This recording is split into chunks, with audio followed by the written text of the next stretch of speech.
Mesdames, Mesdemoiselles, Messieurs, bonsoir et bienvenue à cette édition du journal sur les antennes de Numérica Télévision. Les titres. Tête à tête ce vendredi à Rubavu, au Rwanda, entre Paul Kagame et Joseph Kabila. Les deux chefs d'État s'engagent à rencontrer leur coopération bilatérale dans le domaine du commerce transfrontalier et de l'énergie. La SENCO poursuit ses consultations avec les acteurs politiques en vue du dialogue. Aujourd'hui, les princes de l'Église catholique ont rencontré le MLC et l'ancien Premier ministre Adolphe Muzito. La République démocratique du Congo, à l'instar de la communauté internationale, a célébré ce vendredi 12 août la journée internationale de la jeunesse à Kinshasa. Les jeunes invitent les autorités à améliorer leurs conditions pour faire face aux enjeux de l'heure. Mesdames, Messieurs, voilà tout pour les titres. Je vous le disais au sommaire, Joseph Kabila s'est entretenu ce vendredi à Rubavu avec son homologue rwandais Paul Kagame. Au cours de ce face-à-face, Kinshasa et Kigali s'engagent à renforcer leur coopération bilatérale dans le domaine du commerce transfrontalier et de l'énergie, notamment pour exploiter le gaz méthane dans le lac Kivu. Une équipe technique conjointe devrait commencer ses travaux avant fin août en vue de cette exploitation, indique un communiqué de presse conjoint sanctionnant cette séance de travail. Retour à Kinshasa, la conférence épiscopale nationale du Congo poursuit ses consultations. Aujourd'hui, les princes de l'Église catholique ont échangé avec le mouvement de libération du Congo. Le parti de Jean-Pierre Bemba ne jure que sur le respect de la Constitution. Le MLC se dit ne pas être concerné au dialogue. Outre le MLC, la SENCO a reçu le Premier ministre honoraire Adolphe Muzito. Rachel Kitita et Doudou Kassobassine, ce reportage. Auteur de plusieurs tribunes, dont 3 consacrées au processus électoral et le dialogue, le député national Adolphe Muzito veut mettre son expertise au service de la SENCO pour débloquer la situation politique. La SENCO a voulu recevoir l'ancien Premier ministre Muzito pour son expertise. Vous savez, il est député national actuellement, il est ancien Premier ministre. Mais c'est aussi l'auteur de plusieurs idées contenues dans les tribunes. Et aujourd'hui, nous traversons la crise. La SENCO, l'Église, est en train de jouer un grand rôle. Et l'ancien Premier ministre Muzito a consacré 3 de ces tribunes sur la crise congolaise. Et l'Église voulait effectivement avoir de vive voix ces différents conseils pour le rôle qu'il est en train de jouer actuellement, qui est un grand rôle pour la résolution des crises que nous traversons. Et qu'est-ce qu'il leur a... Le MLC reste catégorique, les élections dans le délai. Les propositions concrètes du MLC en ce qui concerne la voie de sortie, c'est de respecter les cadres qui nous régissent. C'est le respect de la Constitution. Et la Constitution, les constituants a tout prévu. La crise actuelle, le MLC a réitéré son point de vue pour dire que c'est une crise artificielle. Les jours où le président de la République va intérioriser qu'il est dans son 2e et dernier mandat, cette bombe sera désamorcée. Donc si nous voulons trouver la solution, c'est respecter la Constitution. Par exemple, découpler l'élection législative à la présidentielle, parce que c'est le seul scrutin présidentiel qui a un calendrier constitutionnel. C'est une impérative d'organiser l'élection présidentielle dans les délais constitutionnels et utiliser le fichier qui était d'ailleurs reconnu, déjà examiné par la CENI, par le même M. Nanga quand il n'était pas encore président de la CENI. Le MLC se dit ne pas être concerné par le dialogue de Edem Kodjo. Nous avons souhaité bonne chance à ceux qui sont dans la logique d'un dialogue politique, tout en leur disant que le MLC sera aux aguets. Si les conclusions respectent la Constitution, nous allons nous incliner. Mais si les constitutions sont en dehors de la Constitution, nous allons évoquer les mêmes dispositions de la Constitution pour faire revenir tous les Congolais dans la droite ligne. Et hier jeudi, c'était le tour de la plateforme de l'opposition G7. Comme avec les autres groupes, ils ont discuté du dialogue politique. Encore une fois, Rachel Kitita et Doudou Kassoba pour le reportage. Pour le G7, la situation politique de l'heure révèle du manque de volonté politique de la MP de ne pas organiser les élections cette année. Les faits et déclarations auxquels nous assistons depuis le début de ce mois d'août de la part des dirigeants de la CENI et du président Kabila donne une fois de plus raison au G7, dont la justesse des analyses et la pertinence des propos n'ont jamais été démenties. La conséquence logique et prévisible de cette obstination de la CENI et le glissement du délai d'organisation de l'élection présidentielle au-delà du prescrit de la Constitution, ce qui conduit à la violation intentionnelle de celle-ci. Pour faire bouger les lignes, le G7 a saisi par écrit le président du comité de sages du rassemblement. Je vous informe que, face à la gravité de la situation, le G7 a écrit hier mercredi 10 août 2016 au président du Conseil des sages du rassemblement des forces politiques et sociales acquises au changement une lettre pour proposer des actions pacifiques à réaliser sans tarder pour contraindre la CENI à convoquer les scrutins pour l'élection présidentielle le 19 septembre prochain et à publier le calendrier électoral. Le G7 demande l'annulation des poursuites judiciaires contre son candidat, Moïse Katumbi. Le G7 exige la fin du harcèlement judiciaire contre son candidat à la présidence de la République, M. Moïse Katumbi, victime de procès injustes et sans fondement, afin qu'il y revienne dans son pays un homme libre pour participer au dialogue politique, s'il y en avait un.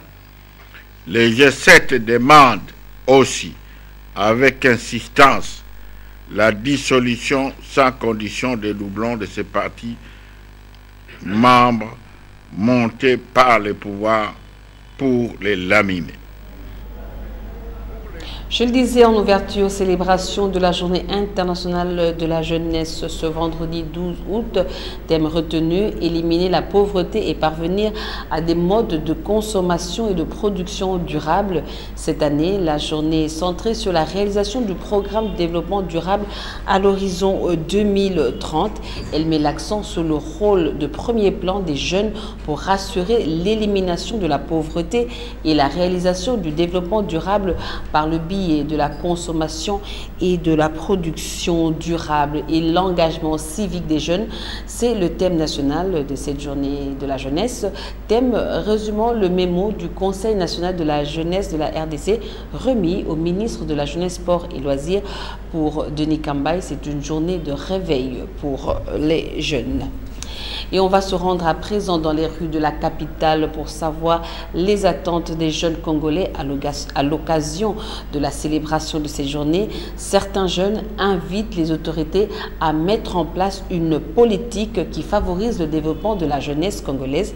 D'autres, par contre, appellent à la prise de conscience collective de la jeunesse pour faire face aux désidératas socio-économiques. Reportage signé Jefté Kitita, Eric Ndongala. Plus de 60% de la population congolaise est constituée de jeunes. En marge de la journée qui leur est dédiée, les jeunes quinois n'ont pas opté pour l'indifférence. Eu égard aux conditions socio-économiques, ils donnent des avis contrastés. Je demanderai vraiment à notre gouvernement de tenir bon et de nous encadrer surtout, de ne pas nous laisser des balader comme ça dans la rue. Pas... Donc, je demanderai aussi au ministère de la de mettre aussi dans la pâte pour essayer un peu de faire en sorte que la jeunesse puisse avoir un peu de survie. Nous devons prendre tous notre responsabilité de jeunes puisque le monde appartient à la jeunesse. Aujourd'hui, tu verras, nous négligeons beaucoup la politique. Nous devons aussi suivre, par exemple, comment notre pays est en train d'avancer. Jeunesse, smartphones et réseaux sociaux étant devenus indispensables, les jeunes ont une approche plus ou moins commune de l'utilisation des nouvelles technologies de l'information et de la communication.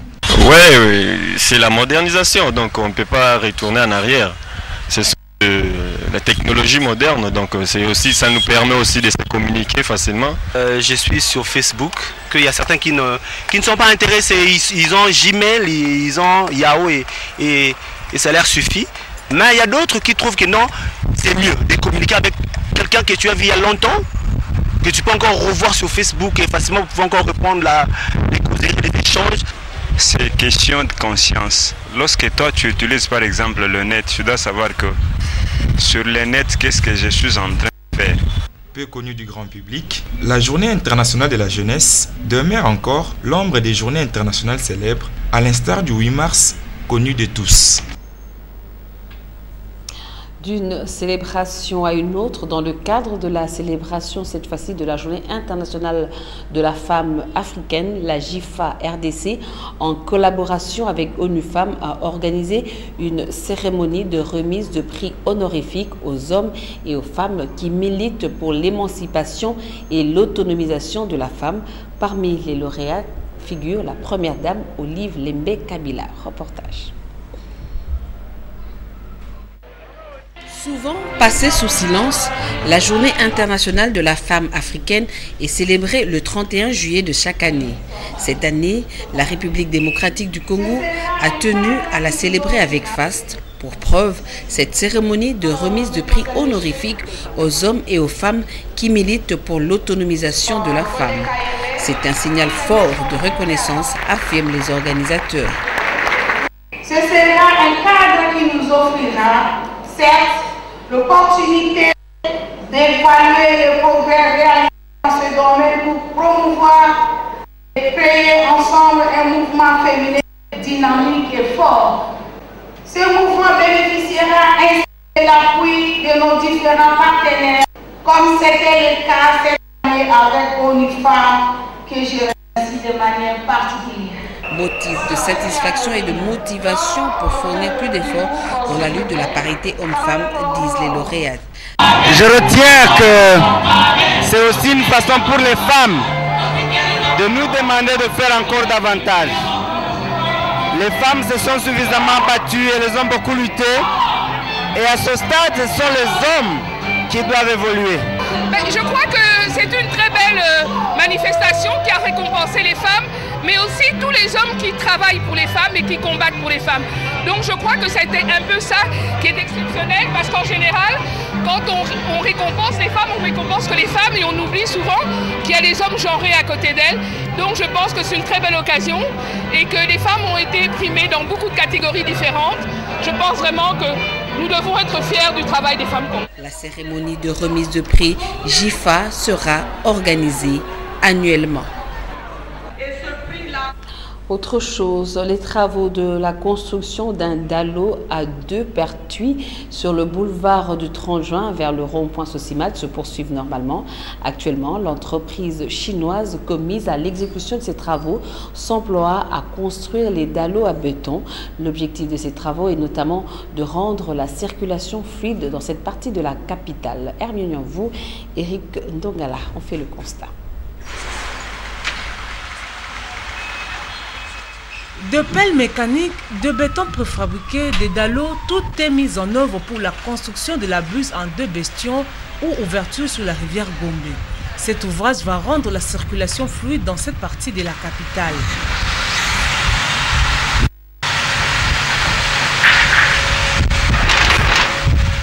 L'entreprise chinoise Craig-Huit qui exécute le travaux avec l'Office de voirie et drainage comme maître d'œuvre sous l'œil vigilant de l'Agence congolaise des grands travaux s'y emploie à ses jours pour poser des bétons.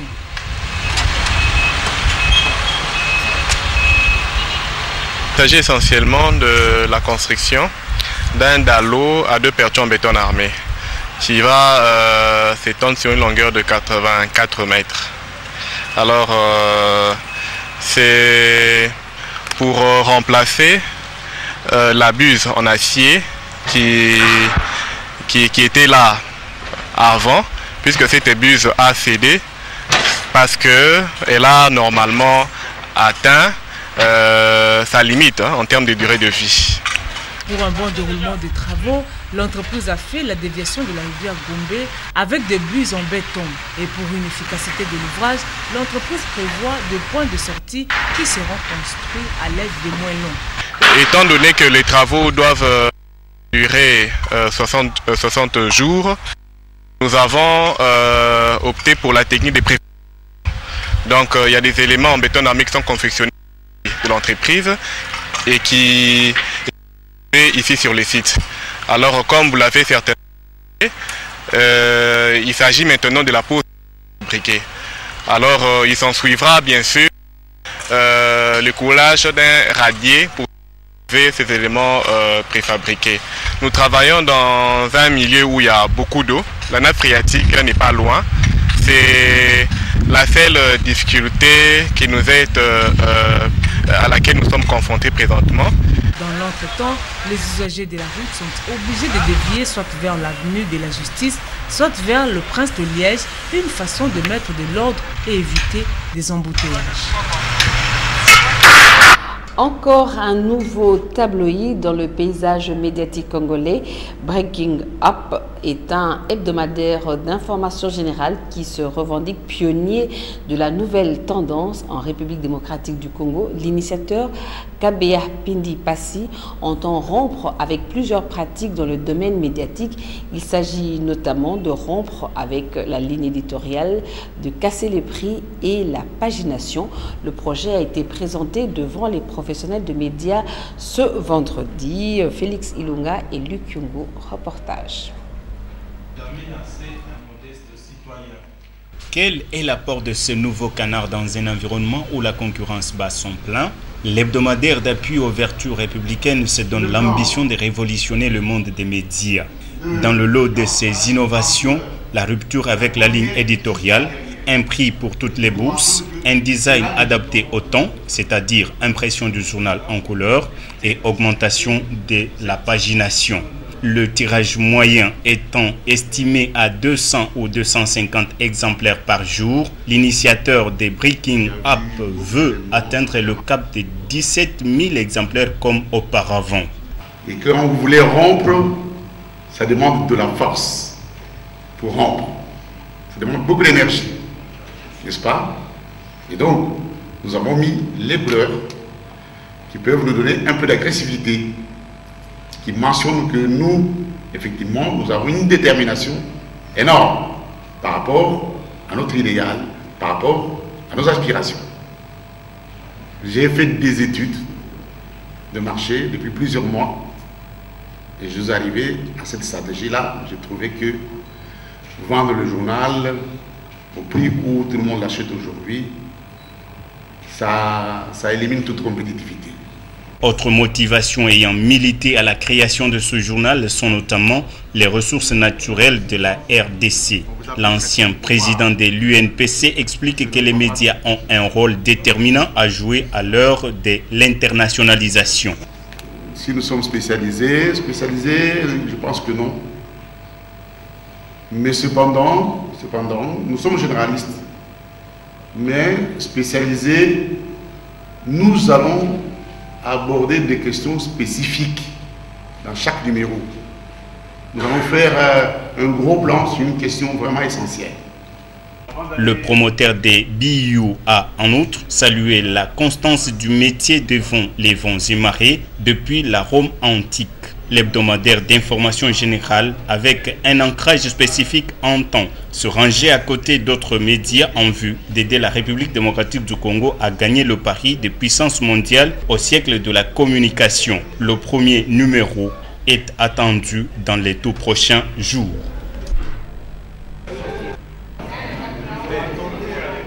Sport à présent, début ce vendredi des épreuves d'athlétisme et l'Afrique fait déjà signaler avec une victoire. En effet, l'athlète éthiopienne Almaz Ayana a remporté aujourd'hui la médaille d'or sur 10 000 mètres avec un nouveau record du monde à la clé.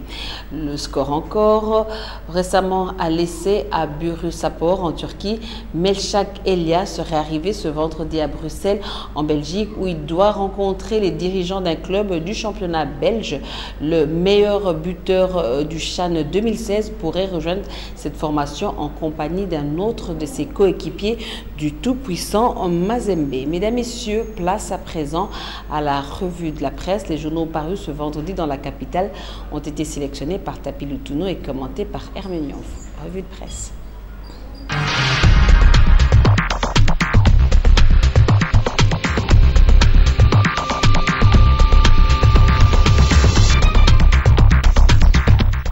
Etienne Tshisekedi destitue Bruno Mavungu. Selon la Prospérité, le désormais ancien secrétaire général de l'UDPS est remplacé par Jean-Marc Kabungu Akabungu. Démis de ses fonctions, Bruno Mavungu traite Félix Tshisekedi de corrompu.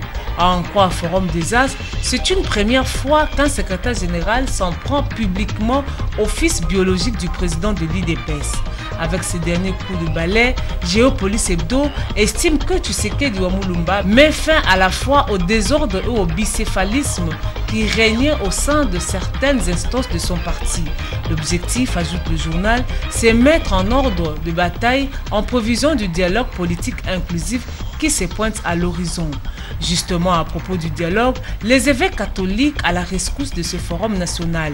Selon le dépêche de Brazzaville, c'est enfin de décanter la situation et permettre l'avancement du processus qui se sont invités au débat en apportant leur sollicitude épiscopale au processus du dialogue. La SENCO s'est dit confiante quant à l'aboutissement de cette démarche, même si elle est réputée difficile au regard des positions radicales affichées de part et d'autre. Ce qui fait dire au journal Le Palmarès que le prince de l'église catholique mette la main à la pâte en vue de débloquer le processus du dialogue en RDC. Selon la SENCO, citée par la manchette, le dialogue constitue une voie réelle pour traiter de toutes les questions en famille dans une organisation quelconque. Blocage du processus électoral, la haute trahison est confirmée selon le G7. Le Phare rapporte que le leader de ces regroupements politiques ont décidé de franchir le Rubicon en accusant le président de la République et l'organe chargé d'organiser les élections en RDC de haute trahison, pour avoir annoncé l'un et l'autre le report des élections présidentielles et législatives au-delà des délais prescrits par la loi fondamentale. Se rendant à l'évidence du glissement après la déclaration de Joseph Kabila en Ouganda et celle de Corneille Nangaa à Kinshasa, la tempête de tropique fait savoir que le G7 tient à la mobilisation de toutes les énergies afin de libérer la démocratie et le processus électoral et croit par la même occasion que l'heure est à l'action pour faire barrage à tous les blocages. Pendant ces temps, le secrétaire général de la majorité présidentielle a fixé l'opinion sur une certaine agitation qui s'observe au sein de l'opposition à l'annonce et surtout le début effectif par la CENI des opérations d'enrôlement. L'avenir explique que les mêmes agitations contre le chef de l'État du fait de son interview en Ouganda, mais aussi des démarches insolites et inconnues des prétendus 33 ONG demandant à la MONUSCO de cesser toute collaboration avec la RDC dans le cadre du processus électoral.